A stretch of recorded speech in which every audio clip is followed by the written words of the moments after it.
Bienvenidos al podcast de Innocabi con Alfonso Prim. Aprenderemos, compartiremos vivencias sobre marketing online, emprendimiento, negocios, posicionamiento online y lanzamiento de proyectos empresariales, siempre contados desde la experiencia. Y antes de pasar al contenido principal de hoy, un mensaje del patrocinador de este episodio, Mailing.ya, una agencia especializada en email marketing para e-commerce que te ayudará a aumentar ventas y fidelizar clientes gracias al email marketing. Además, si te registras en su newsletter, recibirás ejemplos, casos prácticos y estrategias para mejorar las newsletters de tu tienda online.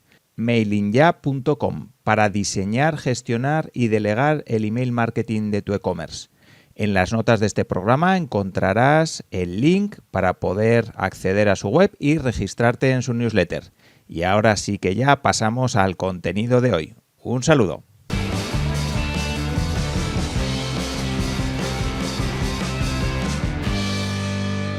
Hoy hablamos con Sergi Benet, fundador de Meller y Valio, emprendedor, inversor y mentor con una trayectoria de la que poder aprender un montón de cosas y que hoy desgranaremos a fondo en el episodio.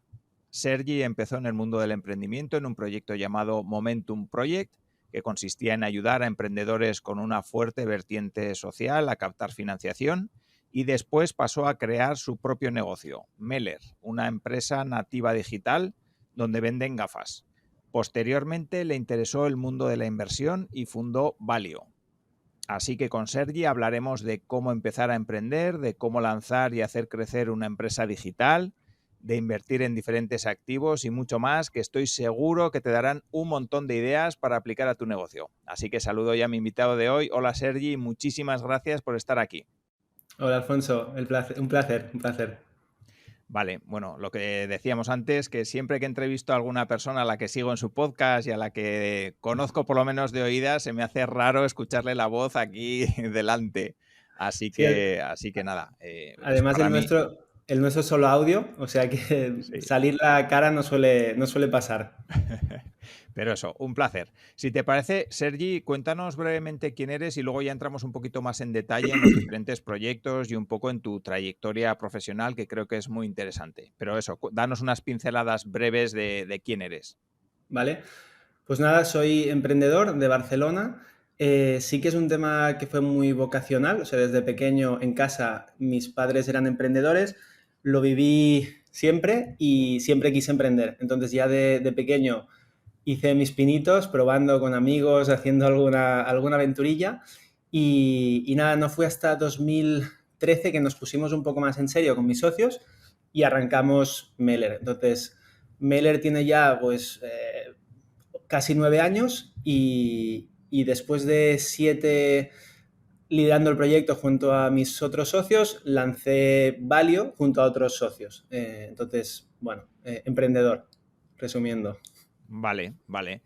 Y bueno, no sé si a nivel de estudios, si fuiste a la universidad, si no, si la vena emprendedora te nació en algún momento concreto que recuerdes o fue poco a poco. Cuéntanos un poquito si tiene algo que ver con lo que has estudiado, si no, cómo fue eso. Sí, de hecho estudié ADE, o sea, ya iba para allá.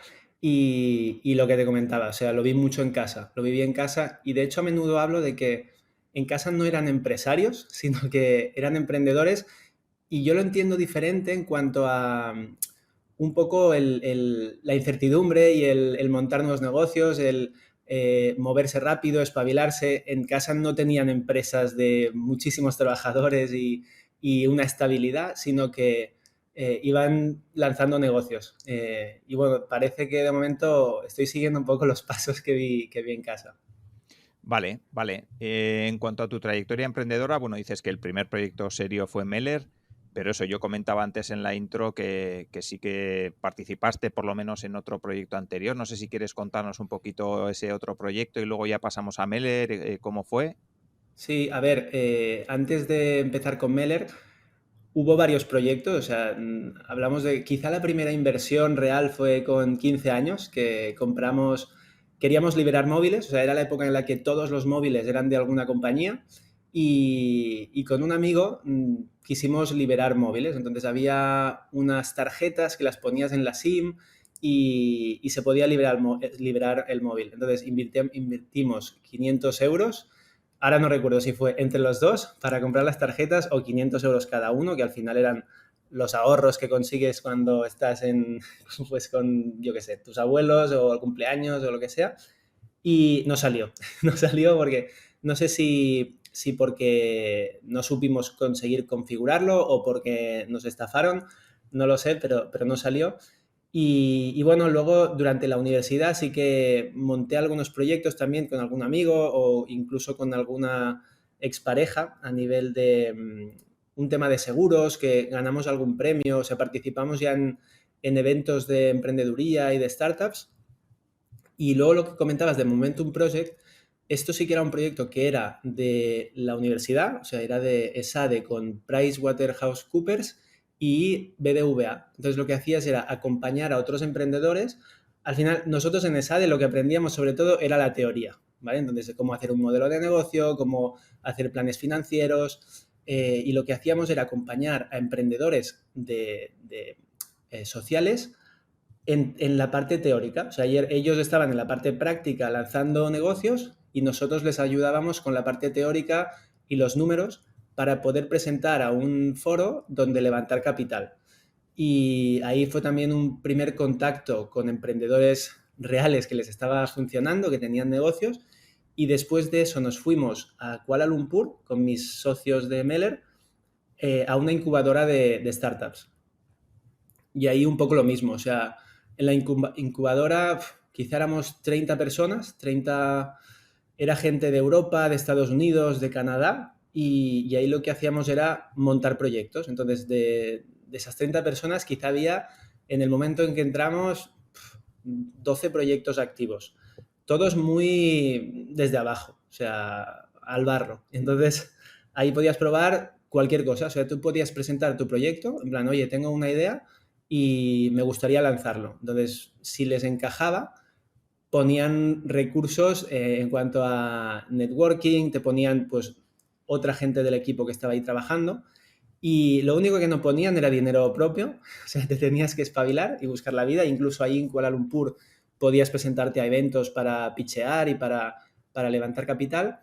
Y la verdad es que nos gustó mucho, o sea, nos gustó mucho la experiencia. Era bastante duro porque no cobrabas y trabajabas como, yo qué sé, 12, 14 horas, pero, pero la verdad es que nos gustó, nos metían mucha caña y en ese momento empezamos ya a pensar en tema Meller.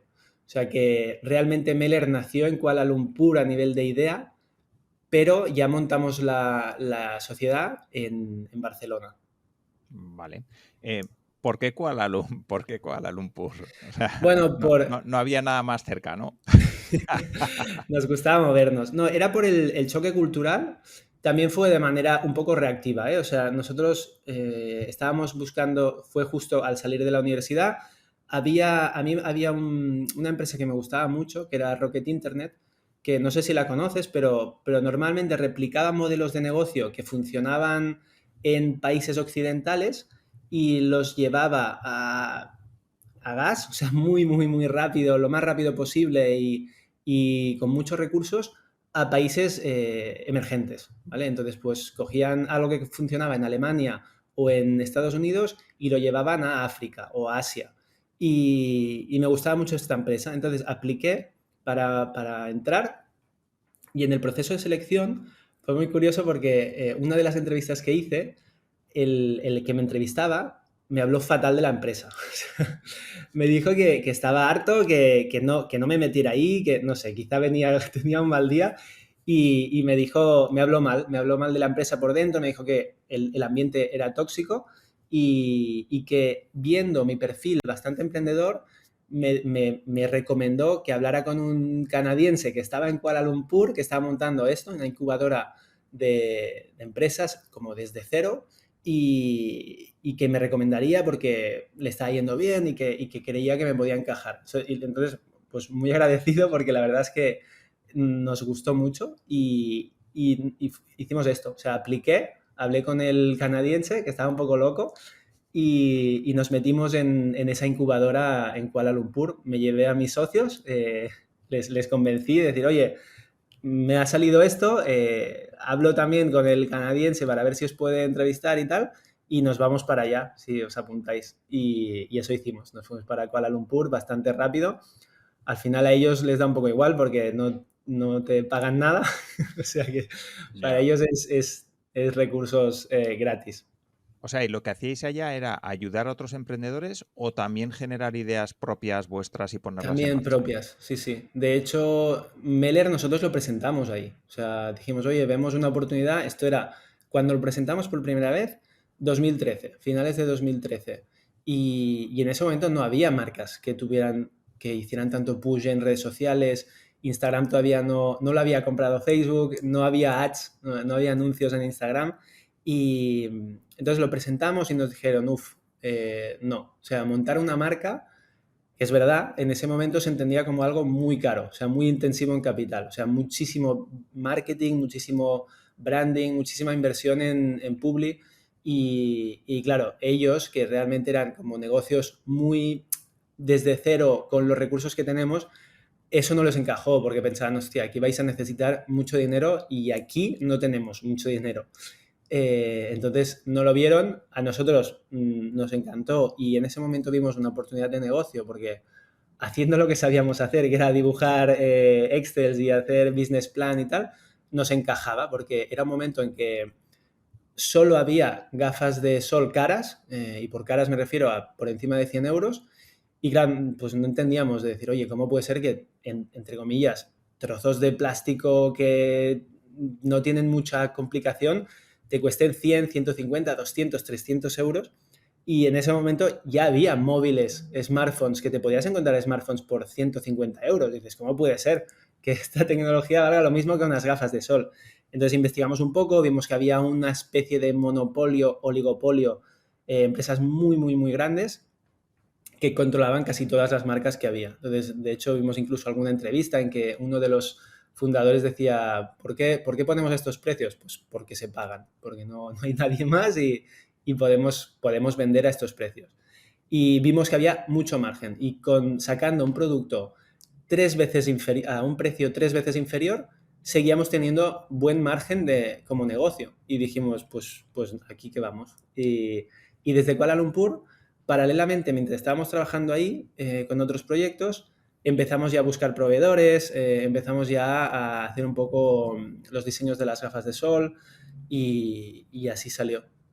Vale, vale. ¿Y luego cómo fue el salto de volver a España? Y bueno, y empezar a poner en marcha la empresa. ¿Fue todo como lo teníais en mente? Como decía vuestro Excel, ¿hubo alguna pequeña variación? Pues esto alguna vez lo he comentado que la verdad es que tuvimos mucha suerte porque nosotros no teníamos experiencia montando negocios. O sea, realmente sí que habíamos probado alguna cosa que tampoco nos había funcionado muy bien, pero estamos hablando de 2013, 2014 y ahí ya friqueábamos el universo startups y Lean Startup y todo y empezamos a usar Trello, que en ese momento, pues cuando descubres una herramienta nueva, y estamos hablando de hace 8 años, mola mucho. Y empezamos a usar Trello y empezamos a hacer, vale, pues la inversa, rollo. Queremos lanzar tal día. Vale, pues ¿qué necesitamos para lanzar tal día? Necesitamos que llegue el pedido aquí, tener la sociedad hecha, tener la web, tener no sé qué, o sea, hicimos el proceso inverso en Trello y la verdad es que clavamos fechas, o sea, realmente conseguimos, incluso teniendo en cuenta que no teníamos experiencia con proveedores y no sabíamos muy bien, pero bueno, nos decían, oye, calculad 45 días, hacíamos estimaciones de los días de producción, más el envío, más no sé qué, y obviamente dejábamos un margen por si acaso, y sí, o sea, hicimos todo el proceso y clavamos fechas y lanzamos más o menos el día que dijimos. De verdad que me acuerdo que nos sorprendió, de decir, oye, es que hemos clavado el día, o sea, dijimos lanzar tal día y sin experiencia previa clavamos el día de lanzamiento, de apertura de la web, de empezar a vender. Vale, vale.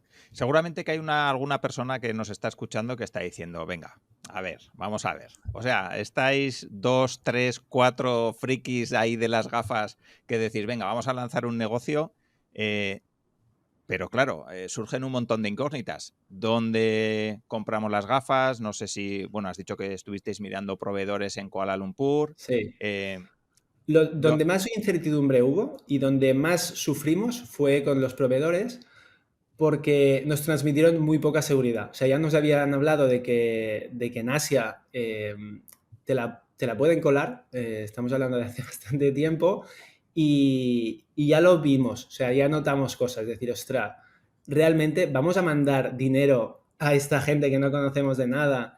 Y bueno, de hecho, primero empezamos con contactos de contactos, como decías, pues empezamos probando con Kuala Lumpur, con gente de confianza, entre comillas, y luego la verdad es que ya en 2013 dimos con Alibaba. O sea, en Alibaba ya vimos que había pues reseñas de cada proveedor y nos fiamos un poco de las reviews que tenía cada proveedor y también de la confianza que nos daba reunirnos en persona, bueno, en persona, o sea, videollamadas. Quisimos hacer videollamadas porque al final es más difícil mentir cuando te ven la cara. Entonces empezamos a hacer varias reuniones, hicimos un Excel gigante de todos los proveedores que nos pintaban bien y ahí fue donde lo sufrimos un poco más. O sea, ahí hubo momentos de decir, uff, no sé si va a salir, porque nos daba miedo. O sea, nos daba miedo mandar nuestro dinero a China, a gente que además te decían, no, nosotros no hacemos el pedido hasta que no llegue aquí dinero y tal. Entonces ahí sí que es lo que más sufrimos. Luego el resto, al final, costes bastante bajos. O sea, era nuestro tiempo y al final hacer una web lanzamos con Shopify cuando todavía Shopify no era nada, pero era lo más barato. O sea, era lo más barato, lo más sencillo. Eh, Después nos pasamos a Magento y luego volvimos a Shopify. Pero Ahí. bueno, esto da para rato. Y lanzamos con Shopify, que ya te digo, o sea, muy barato. Nos hicieron la web, lo típico que no es súper recomendable, pero lo típico, el amigo de un amigo nos hizo la web y ya salimos con eso. Vale, vale. Y otra duda que seguramente están pensando las personas que nos están escuchando, ¿y la pasta qué? Porque, claro, entiendo que eso, proveedores chinos, no sé cuántos modelos de gafas, que esa es la siguiente pregunta. Claro, ¿cuántos modelos de gafas? ¿Cuánto, no sé, qué Sí, stock?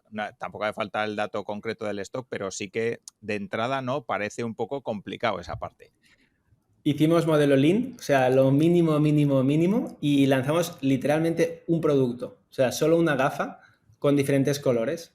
De hecho, hicimos una apuesta por un modelo que era bastante rompedor en ese momento porque estaba muy de moda las gafas como muy deportivas, cuadradas, y nosotros nos gustaba el rollito gafa redonda, un poco más hipster, un poco más alternativo. Y encontramos un modelo que nos gustó, estuvimos recibiendo muestras durante bastante tiempo y teníamos en casa pues gafas redondas por un tubo, bueno, en casa, ahí en Kuala Lumpur, en el apartamento, íbamos recibiendo muestras redondas. Y una nos gustó, lanzamos con esa el mínimo que nos dejaron. O sea, a la fábrica le dijimos, oye, el mínimo, no recuerdo ahora si eran 500, 1000 o 1500, pero la inversión inicial fue nuestros ahorros y pusimos cada uno, si no recuerdo mal, creo que fueron 3000 euros cada uno. Vale. Y con eso, el final era para comprar el stock. El stock, y ya te digo, haciendo un poco previsión de gastos, nos salía que realmente lo único que valía dinero era el producto. La web y marketing y el resto no había mucho coste. De hecho, empezaron a salir marcas similares también tirados por tema Hawkers, que obviamente fueron los que lo petaron, que de hecho lanzamos más o menos a la vez, pero ellos empezaron con bastante más capital, hacían muy bien el marketing y realmente lo petaron y salieron, pero tropecientas marcas, porque realmente la barrera de entrada para empezar es baja, o sea, no es muy complicado empezar. Vale. Entonces, así fue el inicio.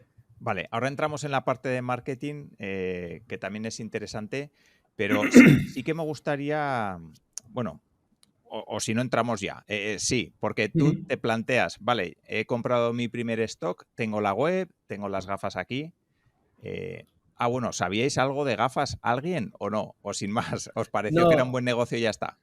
esto lo que te comentaba de que hicimos lo que sabíamos hacer, que eran números, Excels y business plan. O sea, lo que te enseñaban en la carrera era mucha teoría, ¿vale? Entonces, cogimos productos que veíamos que al final las redes sociales estaban empezando a tirar, o sea, Instagram, época selfie, que estábamos un poco en el impasse de el selfie es algo creepy, o sea, es algo raro hacerte una foto a ti mismo y empieza a ser cool, o sea, empieza a molar. Hacerte la foto a ti mismo, estás en la playa, estás en no sé qué, estás disfrutando, empieza a molar. ¿Qué pasa? Que buscábamos un producto que realmente fuera muy instagrameable, o sea, que fuera muy de poderte hacer la selfie, que se vendiera un poco solo en las mismas fotos de Instagram.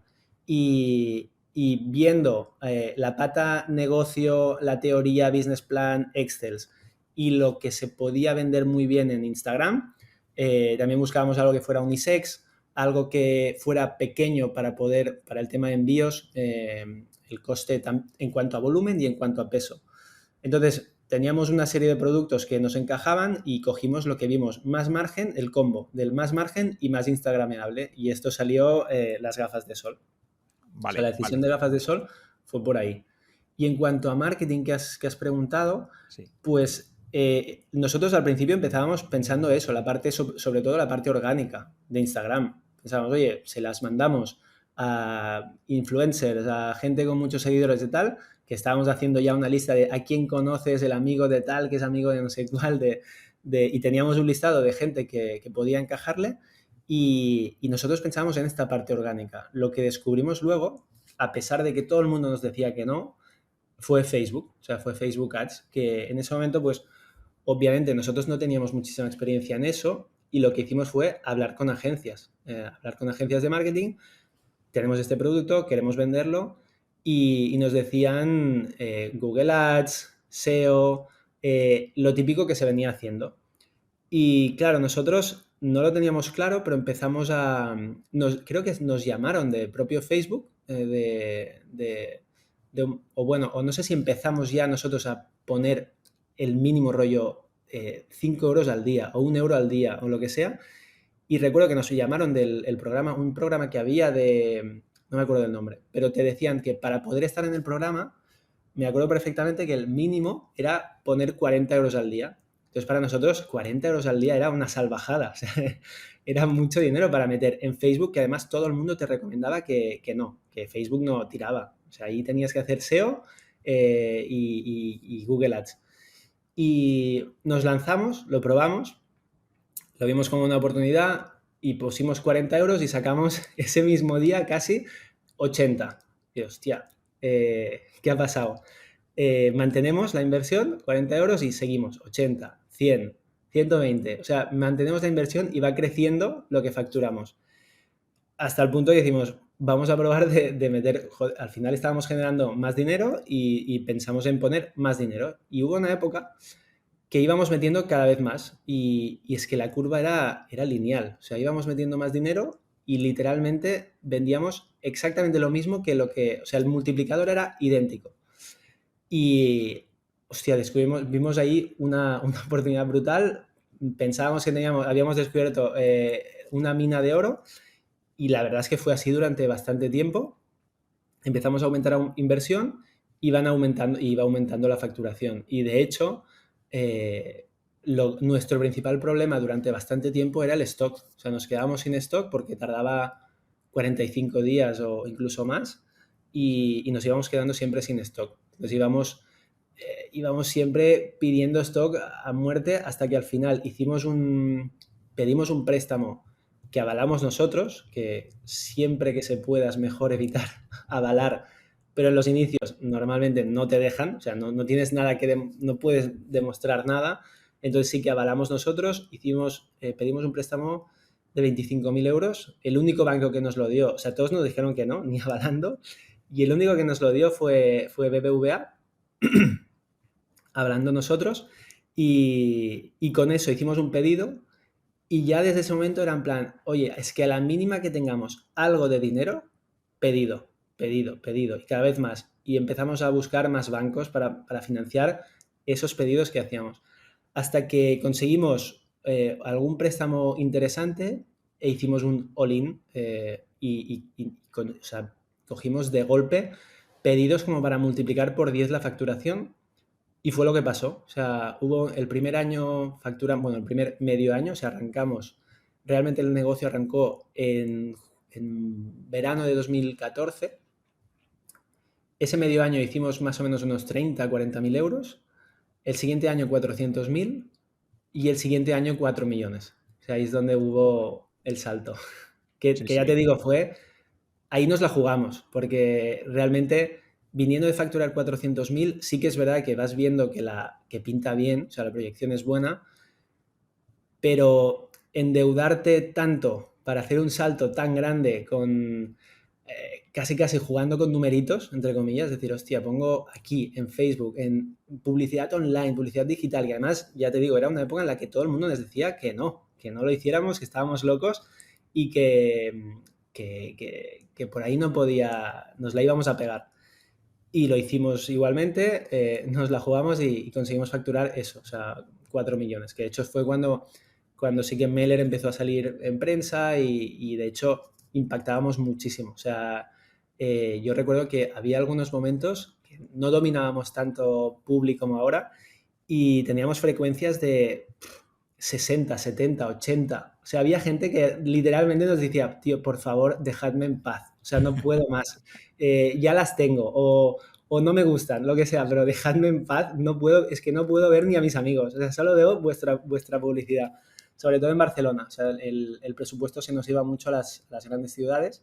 Se nos iba mucho a Barcelona, Madrid, Valencia y millones, o sea, millones de impactos. La publicidad estaba mucho más barata y impactábamos muchísimo a través de Facebook y luego cuando salió Instagram, lo mismo. O sea, empezamos a impactar Instagram hasta el día de hoy, que sigue funcionando súper bien.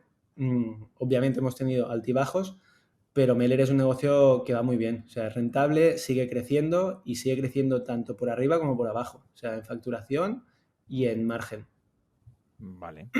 ¿Y sigues siendo socio de la empresa o ya no? Cuéntanos un Sí, poquito. Sí, sí, al principio empecé siendo CEO porque al final era la cara visible, o sea, al final me presentaba de los tres socios, los tres estábamos a partes iguales, todo exactamente igual, además es que habíamos estudiado la misma carrera y nuestros perfiles eran muy, muy similares, pero casi casi por contexto y por cómo, de manera orgánica, pues como al final presentaba siempre yo, en todos los pitch los daba yo, pues el día que nos preguntaron, oye, ¿quién es el CEO? Pues salí yo. ¿Vale? Y luego, de hecho, esto lo cambiamos luego, porque la verdad es que el rol que teníamos los tres era muy similar en todo y fuimos coceos. O sea, la última etapa mi última etapa en la empresa fue de coceos los tres y luego salí. O sea, en el séptimo año yo salí porque realmente mi parte, que era sobre todo la parte de un poco gestión de equipo, levantar capital, abrir cosas nuevas, abrir nuevos proveedores, ya estaba cubierta y el negocio funcionaba súper bien. Me vi en un momento en que realmente me sentía que podía salir sin que se enterara la empresa casi. Y de hecho fue así. O sea, también se me juntó en una época que tuve a nivel personal, pues en familia y tal, siendo honesto, pasé una depresión por temas personales y aproveché ese momento de no sentirme que estaba aportando muchísimo al negocio, de salir del día a día. La verdad es que mis socios se portaron súper bien, mis socios cofundadores, incluso los inversores también, porque en ese momento teníamos ya 30 inversores, muchos de los cuales eran amigos, pero hubo bastante business angel. Y la verdad es que es súper, o sea, mucha empatía vi, y mucha comprensión, muchísimo acompañamiento. O sea, mis socios me apoyaron muchísimo en todo y mi salida fue súper, súper suave, o sea, súper fácil y súper agradable. De hecho, sigo todavía en reuniones mensuales con mis socios, sigo en el consejo, sigo conservando todo el capital, que de hecho esto lo defendieron mucho mis socios, porque al final, pues, esos 7 años de aportación consideraban que no, que estaban ahí, que ya eran para siempre y súper bien. Entonces, a nivel de ejecución, ya no estoy en el día a día y luego, de hecho, que yo quería hacer una transición ya te digo, por temas personales, quería estarme, yo qué sé, un año o medio año de parón, de irme a pensar, irme por ahí. Pero justo Valio lo montamos Valio fue bastante vocacional, o sea, fue un tema de, oye, nos encantan las finanzas personales a los tres, nos encanta ver el impacto positivo que tiene sobre uno mismo y sobre las personas que lo estamos viendo, el hecho de mejorar tus finanzas y entender tu dinero y la inversión. Y nada, quisimos hacer algo, o sea, quisimos hacer algo. Yo en ese momento estaba en Meller y yo comenté pues que a nivel de ejecución no podía, pero que, joder, que ayudaría en todo lo posible y que sería advisor hasta el momento de la mejor manera posible. Entonces el primer año lanzamos casi casi como, oye, si sale negocio, perfecto, pero si no, da igual. O sea, vamos a hacer algo aquí, vamos a aportar valor aquí. Luego, como conocíamos a inversores y gente como François de Indexa Capital, la verdad es que nos animaron a decir, oye, montad algo. O sea, si montáis algo, nosotros invertimos. Da igual lo que hagáis, si está relacionado con este nicho, nosotros invertimos. Así que contad con nosotros. Y nos pasó con algún inversor más. Y la verdad es que mis socios Gerard y Guillem, los dos tenían ganas de montar ya, o sea, de salir ya. Entonces arrancaron. O sea, arrancaron con Valio. Yo estaba pues en las... Normalmente quedábamos los viernes por la tarde a última hora o los fines de semana y era un poco pensar qué podíamos hacer. Y de hecho Meller arrancó como una app de planificación financiera, simplificándolo mucho. Si alguien conoce apps como tipo Fintonic, pues buscábamos ser un tipo Fintonic, pero más enfocado a activos y pasivos. O sea, Fintonic lo hacen súper bien en cuanto a ingresos y gastos, y nosotros queríamos ir hacia la parte más largoplacista de tu patrimonio neto y tus activos, tus inversiones, automatizar cosas que al final nosotros teníamos nuestro propio Excel de gestión de dinero y de números, pero el Excel es algo que a menudo a la gente le crea urticaria y Sí. no suele gustar. Entonces queríamos hacer algo, una aplicación más amigable de esa gestión de dinero. Levantamos capital hacia ahí, o sea, con ese proyecto. El proyecto lo lanzamos, empezó a traccionar, pero no veíamos una recurrencia. O sea, los números no nos decían, nos estaban hablando y no nos decían que pudiera haber negocio rentable, al menos a corto o medio plazo. Y al final invertir en tecnología es mucho dinero, o sea, crear producto es caro. Necesitas desarrolladores que van muy caros porque van muy buscados. Y haciendo un poco de planning, hubo un momento que tuvimos que tomar la decisión de decir, oye, realmente quizá para lanzar esto bien hecho, si no recuerdo mal, creo que dijimos, necesitamos 500.000. Y en el punto en el que está ahora mismo el negocio, no podemos conseguir 500.000. Lo intentamos, no nos fue simplemente ya no vamos y nos rendimos, sino que lo intentamos y nos salió. Entonces pivotamos luego a una red social de nicho dinero, nicho finanzas, porque veíamos que creamos un foro gratuito que estaba funcionando súper bien. Y pensamos, bueno, pues si este foro, que es gratuito y está abierto para todo el mundo, está funcionando y vemos que a la gente le gusta encontrar personas como ellos, decir, oye, suele pasar que los frikis de las finanzas personales y del dinero nos cuesta encontrar gente con quien poder hablar, porque además es un tema que suele ser tabú. De hecho, de ahí el podcast de nudismo financiero. Y pensamos, bueno, pues quizá tiene sentido una red social específica hecha para eso. O sea, en lugar de un foro que es universal, es igual para todo el mundo, puede ser de bicis o puede ser de finanzas, sí. Una red social específica de dinero y de inversión y de entender tus finanzas, en ese momento pensamos que tenía sentido. Entonces nos pusimos con eso. Y también lo mismo, creación de red social, creación de producto tecnológico, código, desarrolladores. Un lío. Nos volvimos a meter en un fregado que, de nuevo... Pasta a punta pala otra vez. Sí, y de nuevo no veíamos que pudiera haber... O sea, no veíamos el momento en qué momento esto puede llegar a ser rentable, puede dar dinero. Entonces, bueno, la intención era buena, lo estuvimos probando.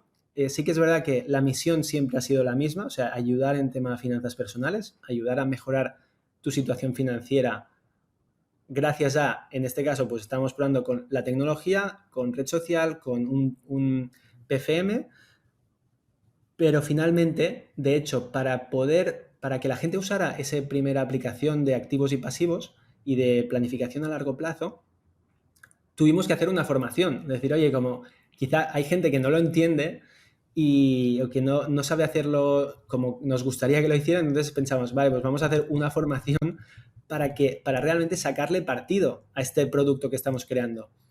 Y esta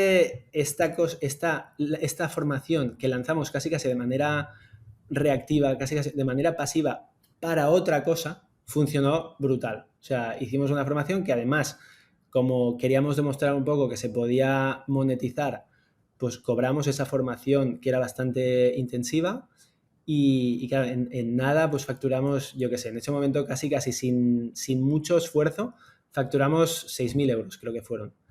Y dijimos, ostras, cuando realmente tuvimos que cerrar las otras cosas, dijimos, eso que sí que nos funcionó a nivel de lo único que realmente nos dio dinero, ¿por qué no nos dedicamos a eso? O sea, nos centramos en eso y lo hacemos de la mejor manera posible y realmente en un sector que es delicado, porque el dinero es delicado y además hay muchísimo vendehumos y muchísimo, a veces incluso gente que no hay mala fe, pero falta conocimiento. Y muchas veces se recomienda y hay gente que está vendiendo cursos y hay gente que está vendiendo formación sin saber realmente de inversión o de gestión de dinero. Y muchas veces ha pasado de, hostia, yo qué sé, un influencer que te vende una formación de lo que sea relacionado con dinero y luego en un futuro dice, la he cagado, o sea, perdonad, la he cagado, recomendaba cosas que en el fondo son jodidas y la he cagado.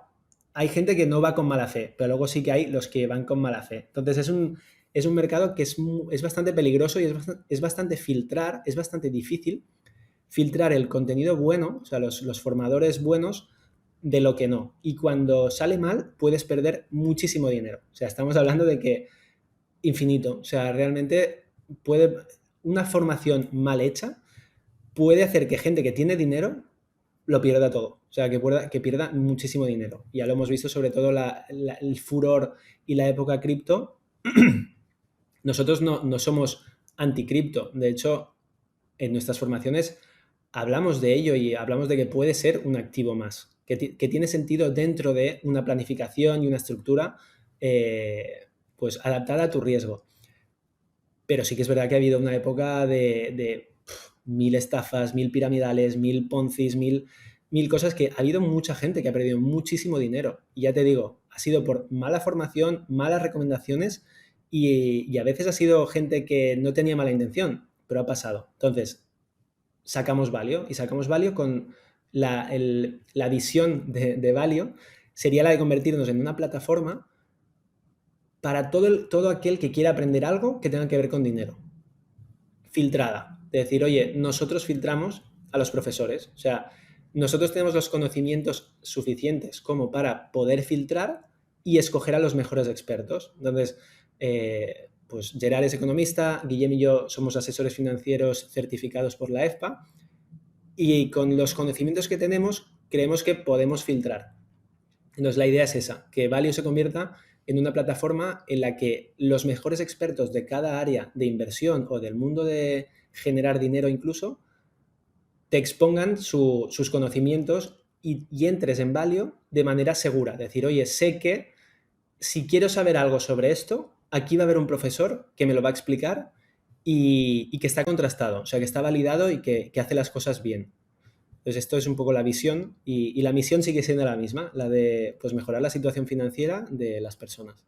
Vale, y además de dar formación y dar cursos y tener profesores ahí que enseñen y que, bueno, dentro de su área, pues los filtráis para que sean los mejores, no sé si también tenéis algún tipo de cartera que compartís o si dais consejos de financiación o no, ahí ya no os metéis, simplemente es formación y ya está. Consejos de inversión no. O sea, nosotros podríamos hacerlo, pero creo que se necesitan unos permisos y no nos queremos meter en ese jardín. O sea, al final nosotros lo que queremos es que las personas sean autosuficientes. O sea, por lo que estamos luchando es eso, porque tú mismo puedas entender el por qué necesitas esta formación y aprendas a gestionar tu dinero. Y en cuanto a compartir carteras, es que en el fondo, mira, en algunas formaciones y grupos privados o formaciones privadas sí que lo hemos hecho, pero de hecho hemos compartido desde la humildad y desde dejar claro que cada uno es diferente, ¿vale? Y tu perfil de riesgo es muy diferente al mío. Incluso nosotros mismos, los socios fundadores del proyecto, hemos compartido estas carteras diciendo, es que mira que nosotros que tenemos más o menos una formación muy similar y nuestras carteras son muy diferentes. Y es que debería ser así. O sea, sí que es verdad que hay como unos estándares de lo que puede estar bien o lo que puede estar mal, lo que es demasiado arriesgado para un perfil X y lo que es quizá demasiado tranquilo para otro perfil, pero incluso nosotros que somos parecidos, incluso misma edad, pero nuestra forma de pensar, nuestro perfil de riesgo es muy diferente. Entonces, sí que lo hemos hecho alguna vez de manera privada, pero son carteras muy diferentes. Y consejos de inversión no damos. O sea... Vale, vamos a hablar un poco también eso, de esa parte de finanzas personales y seguro que las personas que nos están escuchando han oído lo de libertad financiera y todo ese tipo de cosas, sin entrar tampoco, pues eso lo que dices, ¿no? Ni a dar consejos de inversión, ni a que si nos dices activos, esos sean los que todo el mundo tiene que invertir porque lo que dices, ¿no? Sí que me gustaría que nos des algunas pinceladas de los pasos, ¿no? Por ejemplo, se me ocurre que el primero es eso, ¿no? Definir cuál es tu perfil de inversor, si te gusta el riesgo o no te gusta la marcha tanto, ¿no? El segundo puede ser formación y luego ya no sé si nos puedes dar algún consejo más, pues eso, para esas personas que, digamos, a largo plazo, ¿no? Buscan pues que su dinero pues rinda, ¿no? De alguna manera. A ver, para nosotros hay dos temas bastante importantes antes de entrar en la inversión. Uno sería entenderse a uno mismo en cuanto a dinero y gestión de dinero, y ya un símil muy sencillo que usamos es el de entenderte como una empresa, ¿vale? De hecho es un poco lo que buscábamos con esa aplicación, de entender lo que son los activos y los pasivos y tu patrimonio neto, y entender cada adquisición, cada compra que haces, cómo afecta a tu patrimonio neto. Entonces, el entenderse a sí mismo y gestionarse a sí mismo como si fuera una empresa, creemos que es clave. O sea, es clave para a largo plazo. O sea, el impacto de esto es mucho mayor que el de estudiar la última inversión que te va a dar, en lugar de un 7%, te va a dar un 7,5%. Esto es lo primero. Y luego, algo que también solemos comentar es la famosa ley de Pareto, ¿vale? Que es, con el mínimo esfuerzo posible. O sea, si no eres un friki de las finanzas y de la inversión y te encanta esto, realmente, ¿cómo podemos ayudarte o cómo puedes ayudarte a ti mismo?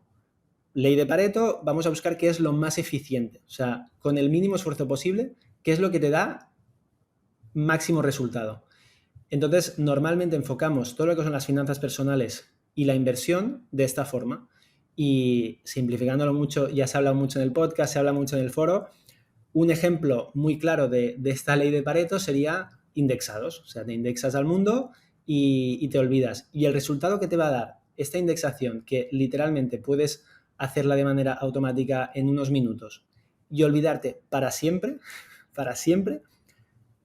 te puede dar ese 80% de resultado que llegarías investigando muchísimo, estudiando muchísimo, buscando las mejores inversiones, buscando el último, la novedad, la tendencia, hacia dónde vamos, la economía, las noticias. O sea, todo ese esfuerzo quizá te podría dar ese último 20%.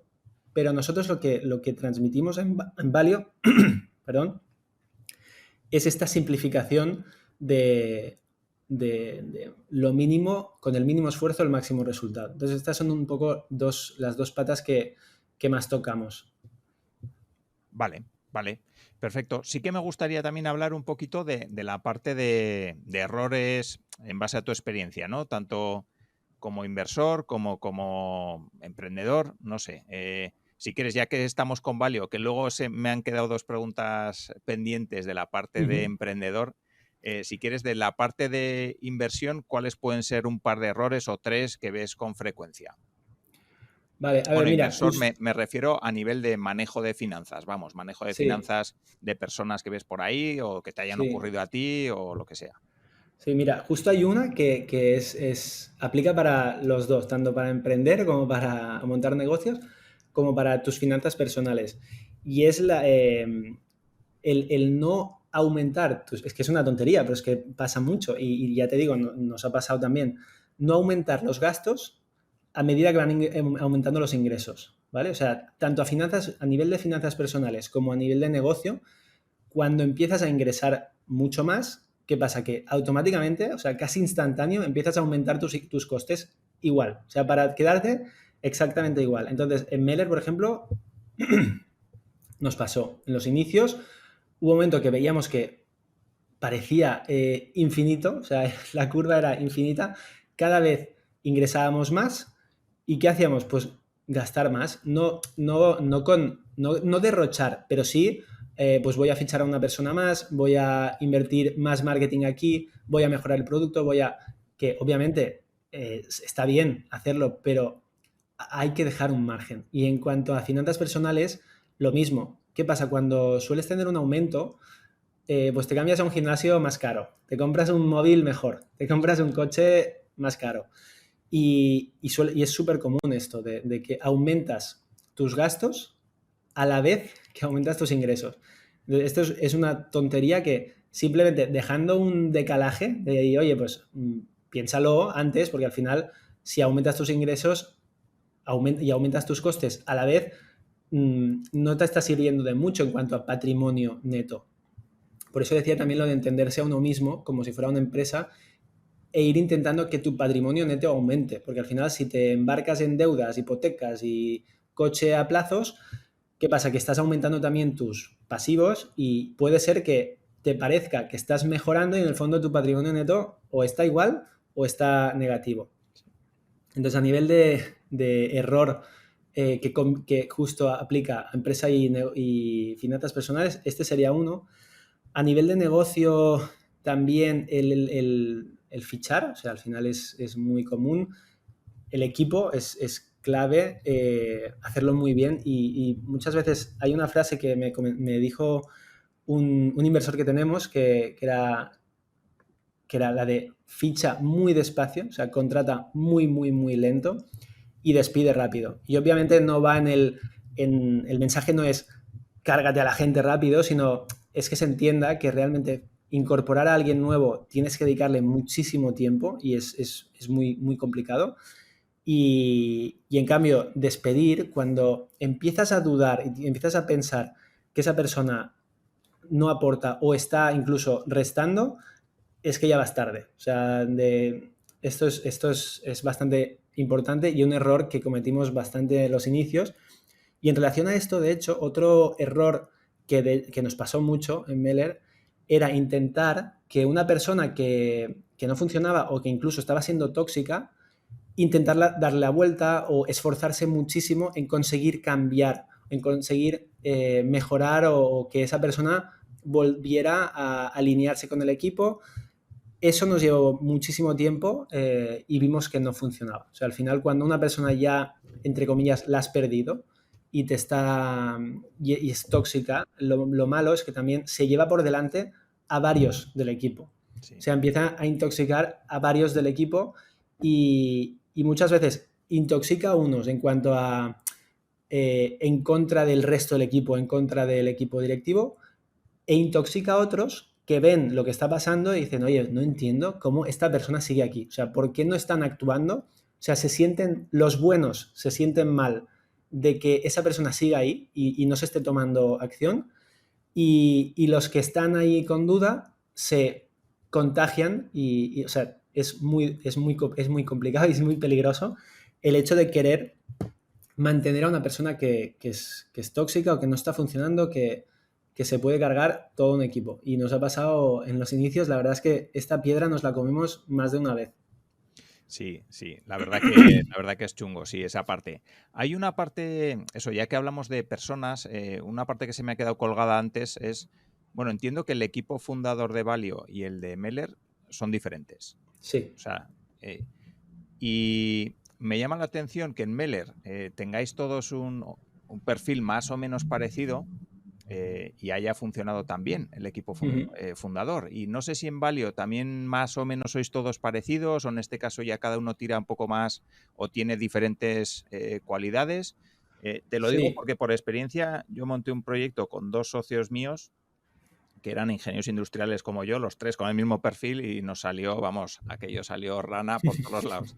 Entonces, me llama la atención esa parte y sí que me gustaría hablar del equipo y de por qué crees que os ha funcionado tan bien en los 2 casos.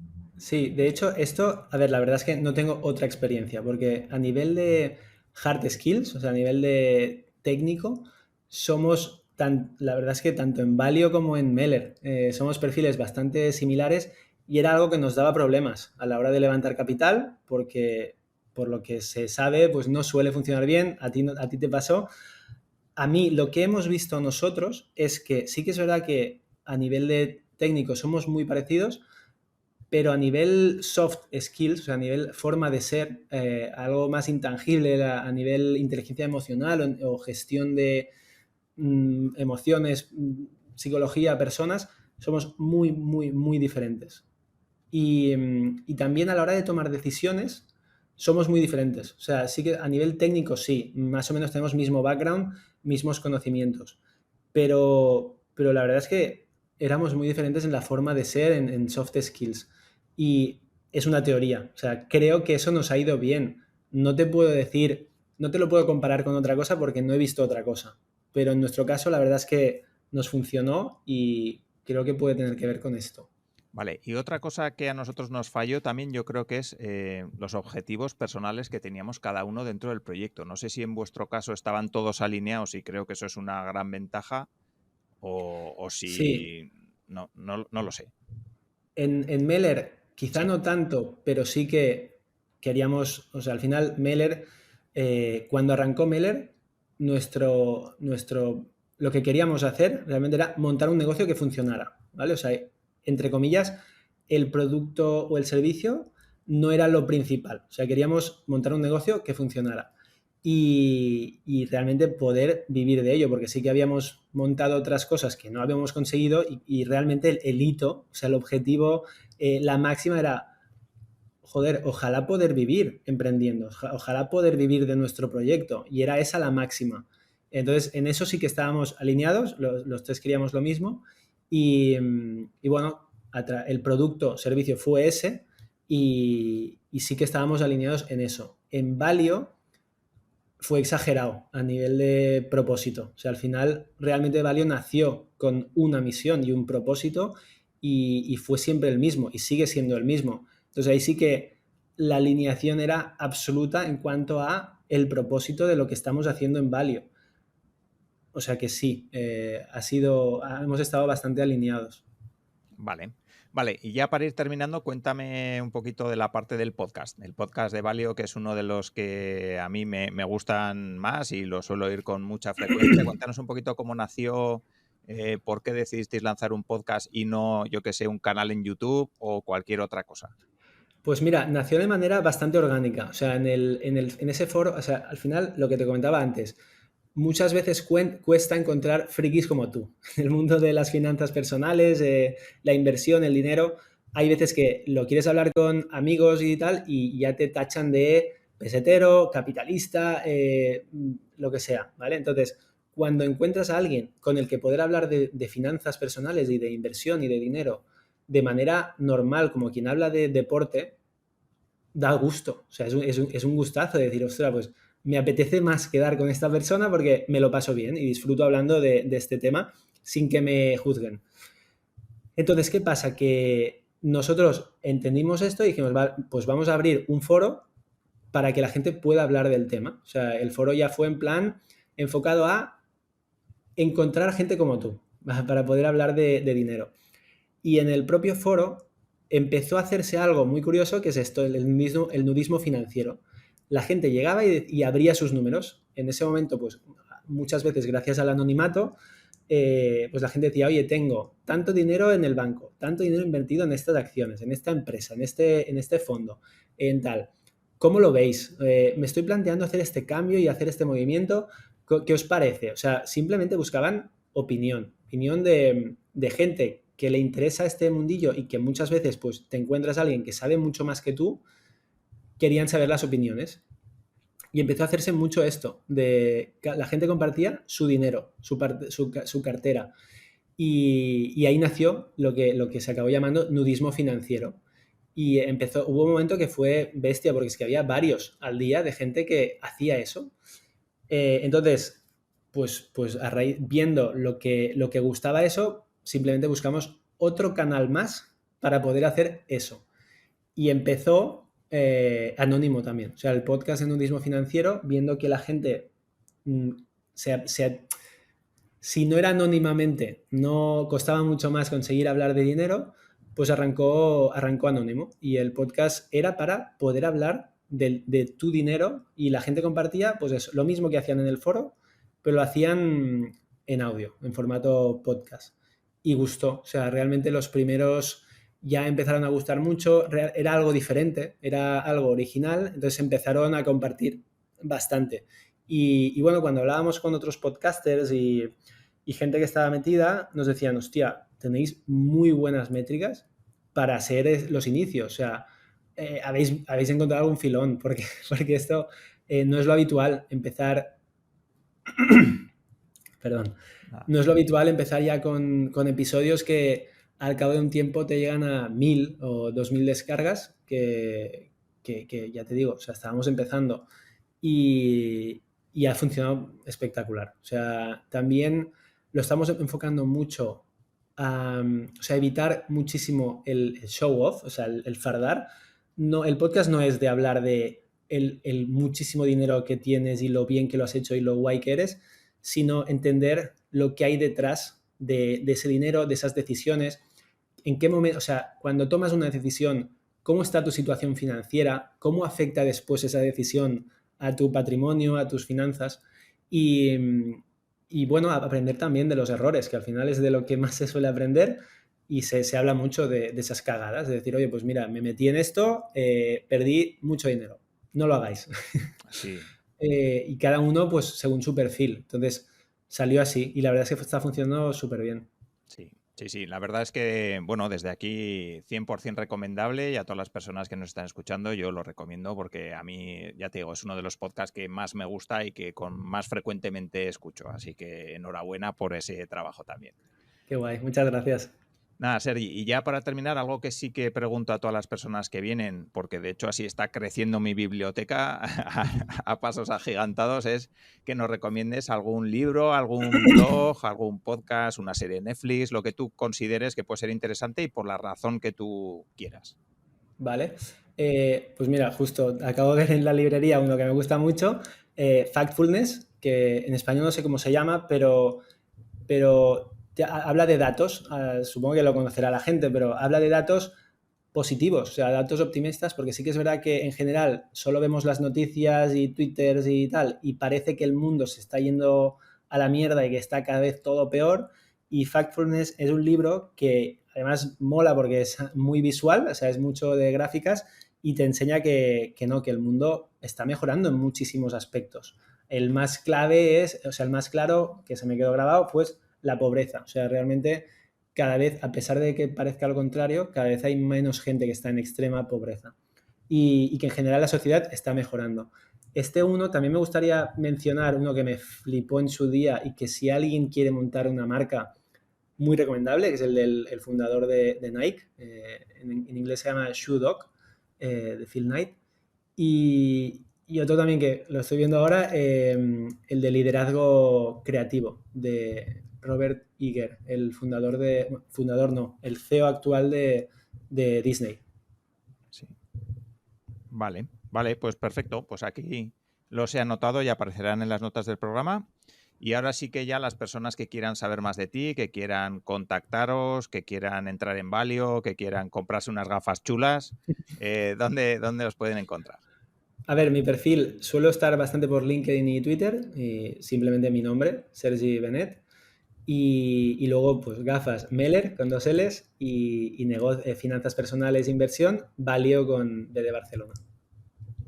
Vale, pues perfecto. Pues nada, Sergi, ha sido un auténtico placer hablar contigo, aprender de tu experiencia, conocerla de primera mano y disfrutar porque además, pues eso, da gusto escucharte y bueno, y conocer toda esa experiencia, esos viajes, esos proyectos que has montado, los aprendizajes y nada, muchísimas gracias por este rato. Nada, gracias a ti, Alfonso. Ha sido un placer, me lo he pasado muy bien. Pues nada, y hasta aquí también espero que os haya gustado, todas las personas que habéis escuchado la entrevista completa, que habéis llegado hasta aquí y como siempre nos vemos en el siguiente episodio. Un saludo.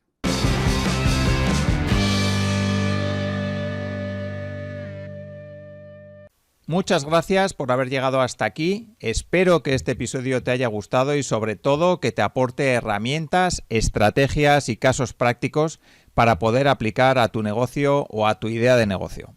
Recuerda que puedes suscribirte al podcast de InnoCabi en la plataforma donde lo estés escuchando, que puedes verlo también en YouTube y suscribirte al canal de InnoCabi en YouTube y suscribirte a nuestra newsletter para estar al tanto de todo lo que publico. También agradezco mucho si me dejas una valoración positiva, porque ya sabes que eso me ayuda a posicionar mejor el podcast y a conseguir que llegue a más personas. Recuerda que en innocabi.com tienes más información, contenidos, cursos y asesoramiento para lanzar tu negocio, formación en Lean Startup y en marketing online para ayudarte a convertir tu idea en un negocio real. Muchas gracias por todo y nos vemos en el siguiente episodio. Un saludo. Si quieres avanzar con tu startup, empresa o proyecto emprendedor, en InnoCabi encontrarás la información que te ayudará a conseguirlo. www.innocabi.com